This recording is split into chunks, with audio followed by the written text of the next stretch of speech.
Assalamualaikum warahmatullahi wabarakatuh. Selamat datang di channel Mas IG. Silakan klik tombol subscribe bagi yang belum dan sebarkan video ini ke teman-teman kalian agar belajar matematika kalian lebih mudah. Terima kasih. Selamat menonton. Kali ini kita akan membahas materi terakhir pada bab perbandingan ya. Di sini yang akan kita bahas adalah perbandingan berbalik nilai.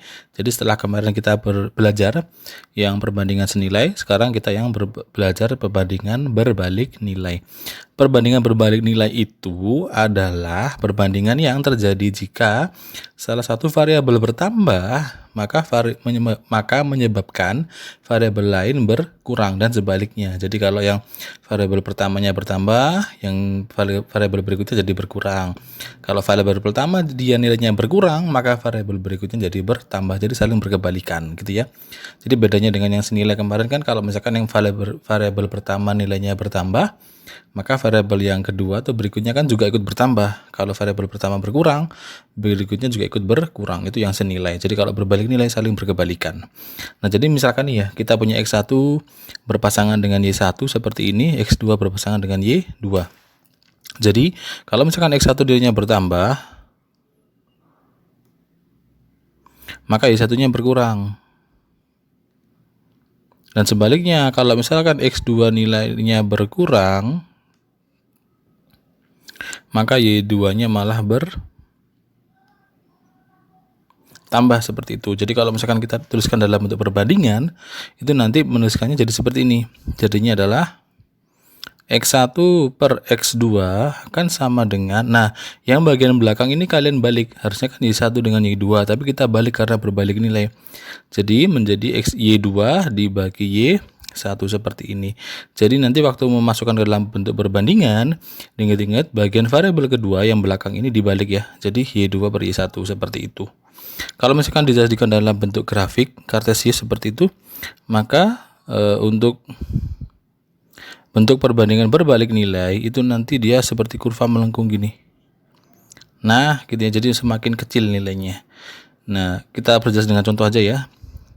Contoh nih, misalkan yang pertama, Andi menaiki sebuah bus dengan kecepatan 30 km per jam menuju ke sekolah dan memerlukan waktu 1 jam. Jika bus bergerak dengan kecepatan 45 km per jam, jadi kecepatannya naik ya, maka waktu yang diperlukan ke sekolah Andi berapa? Jadi logikanya, kalau 30 km segini 1 jam, kalau misalkan kecepatannya naik jadi 45 km per jam, pasti waktunya akan lebih sedikit dari 1 jam, gitu kan ya. Jadi waktu nilai kecepatannya naik, pasti waktu yang dibutuhkan jadi turun. Nah, saling berkebalikan. Jadi pertama sebelum kalian mengerjakannya, daftar dulu yang diketahui apa. Berarti misalkan ini pertama di sini kecepatan dulu. Di sini waktu. Gitu ya. Waktu.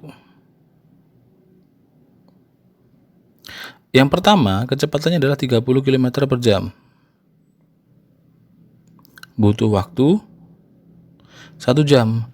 Yang kedua, kecepatannya 45 km per jam. Waktunya berapa? Nah, ini yang kita jadikan perbandingan berbalik nilai. Sehingga kalau kita tulis jadinya gini, 30 per 45 akan sama dengan, nah ingat-ingat yang bagian belakang atau variabel kedua dibalik. Harusnya kan 1 baru yang tanda tanya ini, tandanya kita anggap sebagai A gitu ya. Nah, kita balik, tulisnya adalah A per 1 seperti itu. Nah, ini tinggal kita sekali silang. Jadi A dikali 45 sama dengan 30 dikali 1 gini. Nah, habis ini bagian 45 ini kalian bagikan ke kanan atau pindah ke kanan. Jadi diingat-ingat kalau perkalian pindah itu jadi pembagian. Jadi 30 dikali 1 per 45 atau A sama dengan 30 per 45. Ini kan sama masing-masing bisa disederhanakan ya, bisa dibagi 15 ya. Jadi yang atas kita bagi 15, yang bawah kita bagi 15 sehingga nilai A sama dengan 2 per 3 jam. Jadi waktu yang dibutuhkan Andi, kalau misalkan busnya itu kecepatannya 45 km per jam, hanya 2 per 3 jam. Nah, 2 per 3 jam itu berapa sih boleh kalian ubah jadi menit. Jadinya gini, A sama dengan 2/3 kalikan 60, karena kan 1 jam 60 menit ya. 60 bagi 3 kan bisa ya, 60 bagi 3 jadi 20 kan ya.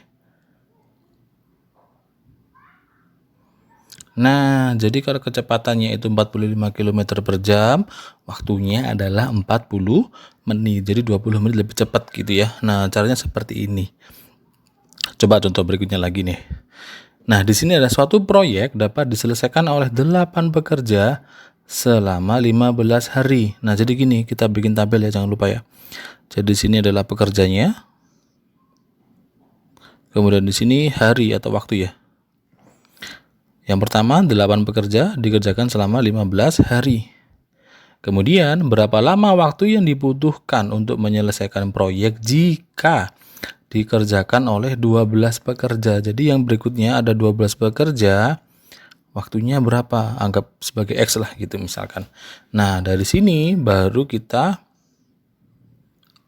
bentuk dalam perbandingan. Jadi sebelum kalian menuliskan dalam perbandingan, untuk mengecek apakah dia senilai atau berbalik nilai, bisa kalian cek dari kondisi ini sambil dinalar gitu ya. Oh, kalau 8 orang 15 hari nih. Nah, kalau orangnya makin banyak, kira-kira waktunya juga makin banyak apa makin sedikit? Kalau orangnya sedikit, pasti kan akan lebih lama ya. Tapi kalau orangnya makin banyak, pasti lebih cepat atau waktunya lebih sedikit. Nah, ini kan saling berkebalikan ya. Orangnya banyak kok waktunya sedikit. Nah, artinya dia perbandingan berbalik nilai. Karena dia berbalik nilai, waktu kita menuliskan jadi 8/12. Yang bagian kanan dibalik. Jadi X per 15. Gitu ya. Setelah dari sini kita kali silang nih. Jadi 12-nya dikali dengan X gitu ya. Kemudian 8-nya dikali dengan 15. Kemudian diingat-ingat, kalau angka pada berkalian gini ya, dia waktu pindah itu jadi membagi. Jadi 8 kali 15 bagi 12. Ini boleh kalian coret-coret kalau misalkan ada yang bisa disederhanakan ya. Ini kan bisa nih dibagi 4 jadi 3, 8 bagi 4 jadi 2. Coret lagi nih, dibagi 3 jadi 1, 15 bagi 3 jadi 5. Nah, jadi X-nya sama dengan 2 kali 5 atau 10. Karena yang kita cari adalah hari, maka jadi ini 10 hari. Nah, jadi kalau misalkan yang dikerjakan itu 12 orang atau yang mengerjakan 12 orang, maka waktunya adalah 10 hari. Jadi lebih cepat gitu ya. Nah, contoh lagi di ketiga. 30 ekor ayam dapat menghabiskan pakan yang tersedia selama 3 hari. Jadi kalau ada ayamnya itu ada sebanyak 30 ya.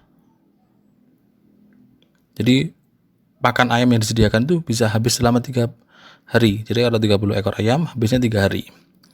Jika banyak ayam berkurang 12 ekor. Nah, awalnya ada 30 nih. Berkurang 12. Sisanya adalah 18. Nah, kalau ada 18 ekor ayam, pakan ayam yang tersedia akan habis dalam waktu berapa hari gitu ya. Nah, kira-kira cara mengerjakannya gimana? Sama seperti tadi ya. Ini misalkan kita anggap sebagai B lah gitu ya. Sehingga kita nulisnya adalah 30 per 18 akan sama dengan 3. Ini berbalik nilai ya. Jadi B dulu per 3. Kan logikanya nih, kalau ayamnya 30, makanannya itu cepat habis dalam waktu 3 hari. Tapi kalau ayamnya semakin sedikit ya, pasti makanannya akan lama habisnya gitu ya. Jadi kan ini semakin nilainya berkebalikan gitu ya. Jadi ayamnya semakin sedikit, tapi makanannya habisnya jadi semakin lama atau semakin banyak waktu yang dibutuhkan untuk menghabiskan makanannya. Nah, habis dari sini tinggal kalian kali silang. Jadi 18 dikali B sama dengan 30 dikali 3 gini. Sehingga nilai B-nya adalah jadi 30 kali 3 dibagi 18. Ingat-ingat waktu perkalian atau pembagian seperti ini jangan terburu-buru dikali gitu ya. Ini kan 30 kali 3, tidak usah terburu-buru dikali dulu. Siapa tahu ada yang bisa disederhanakan. Misalkan nih 18 bagi 3 jadi 6. Ini jadi 1 kan ya. Nah, 30 per 6 itu kan ada. Jadinya adalah 5. Nah, jadi 5 hari. Jadi kalau ada 30 ekor ayam habis dalam 3 hari, tapi kalau ayamnya ada 18, dia akan habis dalam 5 hari untuk pakan ayamnya, seperti itu. Jadi tetap ya, pertama bikin tabelnya dulu biar kalian tahu mana yang dicari.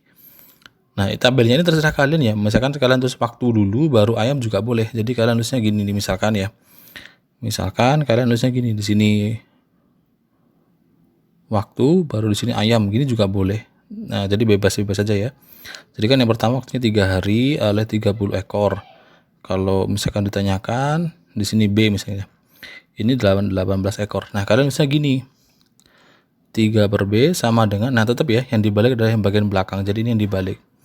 Jadinya 18 per 30, nanti akan sama aja. Jadi kan 18 kali B, nah ini kan kali silang ya, sama dengan 30 kali 3. Nah, ke bawahnya sama saja seperti yang sebelumnya. Jadi untuk penentuan tabel boleh terserah ya, yang penting waktu ngumpul waktu, kalau misalkan ayam ngumpul ayam, atau yang sejenis seperti itu. Coba beberapa contoh lagi deh. Nah, ini sudah mulai sedikit ada penambahan kalimat gitu ya, jadi sedikit rumit dikit. Nah, di sini hampir sama seperti tadi, proyek-proyek lagi ya. Dalam suatu proyek pembangunan ada 15 pekerja untuk menyelesaikan proyek pembangunan dalam waktu 30 hari. Nah, jadi ini boleh kalian tulis terserah nih, pekerja dulu atau harinya dulu. Misalkan mau kupilih yang apa ya? Pekerjanya dulu, misalkan pekerja. Di sini harinya. Nah, di sini ada yang sedikit berbeda karena ada beberapa kondisi. Ini jadi dibagi jadi 3 kondisi ya. Kondisi pertama, ada 15 pekerja diselesaikan dalam waktu 30 hari, ya kan?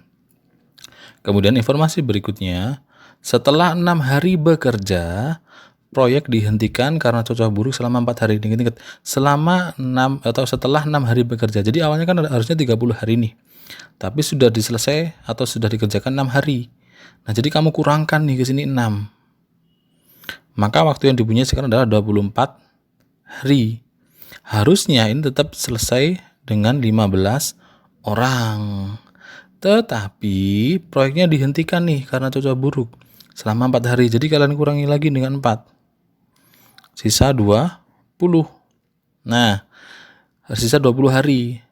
Nah, pertanyaannya, berapa tambahan pekerja yang dibutuhkan agar proyek selesai tepat waktu?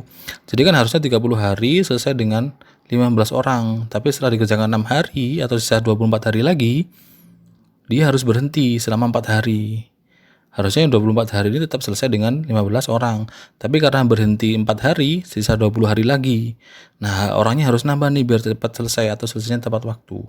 Nah, di sini tambahannya berapa? Seperti itu. Katakanlah di sini A dulu gitu ya. Nah, yang kalian pakai untuk perbandingan berbalik nilai itu adalah 2 perbandingan terakhir. Jadi yang ini yang dipakai. Jadi kalian nulisnya di sini 15 per A akan sama dengan yang belakang dibalik. 20 per 2, 4. Ini kalian kali silang. Jadi A kali 20 sama dengan 15 kali 24. Sehingga nilai A-nya adalah 15 kali 24 dibagi 20 nih. Ini boleh kalian coret-coret yang bisa dibagi ya. Nah, di situ kan 15 sama 20 sama-sama bisa dibagi 5. Dibagi 5 jadi 3, dibagi 5 jadi 4. Nah, 24 bagi 4 bisa nih 6. Maka nilai A 3 kali 6 atau 18 orang. Nah, jadi agar tepat waktu harusnya yang mengerjakan 18 orang. Tapi pertanyaannya apa? Dibaca lagi. Berapa tambahan pekerja yang dibutuhkan agar proyek selesai tepat waktu? Nah, di awal kan sudah pakai 15 pekerja nih. Ternyata untuk tepat waktu butuh 18 orang. Jadi nambahnya berapa? Jadi tambahan pekerjanya cukup berapa orang? 3 orang. Dari mana 3 orang? Jadi ini 18 orang dikurangi 15 orang. Sisanya berarti kan 3 orang. Jadi harus nambah 3 lagi nih biar cepat selesai tepat waktu. Gitu ya. Satu contoh terakhir deh. Ini yang paling sulit biasanya. Nah, di sini gini, Martinus mampu menyelesaikan tugas sekolah selama 3 hari. Sedangkan Alif mampu menyelesaikan tugas yang sama selama 6 hari. Nah, jadi kan beda waktunya nih ya, kecepatannya. Jika mereka mengerjakan tugas bersama-sama, jadi awalnya sendiri-sendiri, terus bareng-bareng nih, maka selesai dalam berapa hari? Harusnya lebih cepat kan ya. Nah, cara mengerjakan soal-soal seperti ini, hari untuk orang yang pertama anggap sebagai T1. Hari untuk orang kedua atau kecepatan orang kedua anggap sebagai T2. Nanti untuk mencari T total atau waktu total waktu bersamaan, itu bisa seperti ini. 1 per T1 ditambah 1 per T2 akan sama dengan 1 per T total, seperti ini ya. Ini cara pertama nih. Jadi gini, 1 per 3 ditambah 1 per 6 sama dengan 1 per T total. Nah, ini kalian sederhanakan atau samakan penyebutnya. Yang 3 ini kan sepertiga jadi 2 per 6 nih, ditambah 1 sama dengan 1 per T besar. Ini jadinya adalah 3 per 6 sama dengan 1 per T besar. Nah, akhirnya kan ketemu ini ya. Kemudian kalian balik nulisnya, jadi 6 per 3, ini dibalik juga. T per 1, 6 bagi 3 kan 2. T bagi 1 kan T ya. Nah, jadi waktu yang dibutuhkan adalah 2 hari. Nah, seperti ini. Jadi, diingat-ingat ya, cara mengerjakannya adalah 1 per T1 ditambah 1 per T2 sama dengan 1 per T besar, seperti ini. Nah, cara yang kedua untuk menentukan T totalnya bisa jadi gini. T1 dikali T2 dibagi T1 ditambah T2, bisa seperti ini. Sehingga kalau kita pakai ini jadinya adalah 3 dikali 6 dibagi 3 ditambah 6, sehingga sama dengan 18 bagi 9 atau sama dengan 2. Jadi 2 hari gini ya. Nah, jadi selesai nih, kita sudah bahas beberapa contoh dari perbandingan berbalik nilai, juga pengertian dari berbalik nilai. Nah, dari beberapa contoh ini, contoh yang terakhir ini ya, contoh sebelumnya ini lagi, sebelumnya lagi, sebelumnya lagi, sebelumnya lagi. Nah, kalau kita perhatikan, semuanya itu pasti berhubungan dengan kecepatan atau waktu, ya kan? Pasti ada yang misalkan menyangkut kecepatan sama waktu gitu kan ya. Kemudian ada yang jumlah orang sama waktunya. Kemudian ada lagi yang ini nih, jumlah benda gitu ya, atau binatang sama waktu. Ada lagi ya, sama kan, bekerja sama waktu. Yang terakhir juga sama orang sama waktu. Jadi kalau kalian ketemu perbandingan yang membandingkan waktu, itu pasti nanti arahnya pasti memakai perbandingan berbalik nilai. Misalkan seberapa cepatkah, atau mungkin seberapa lama, mana yang lebih cepat habis, mana yang lebih lama habis, seperti itu. Jadi kalau melibatkan waktu, itu pasti nanti arahnya pakai perbandingan berbalik nilai, seperti itu. Oke, sekian untuk video kali ini. Semoga yang kita pelajari bermanfaat, bisa membantu proses belajar kalian di rumah, memudahkan belajar kalian di rumah. Terima kasih sudah menonton. Saya akhiri, wassalamualaikum warahmatullahi wabarakatuh.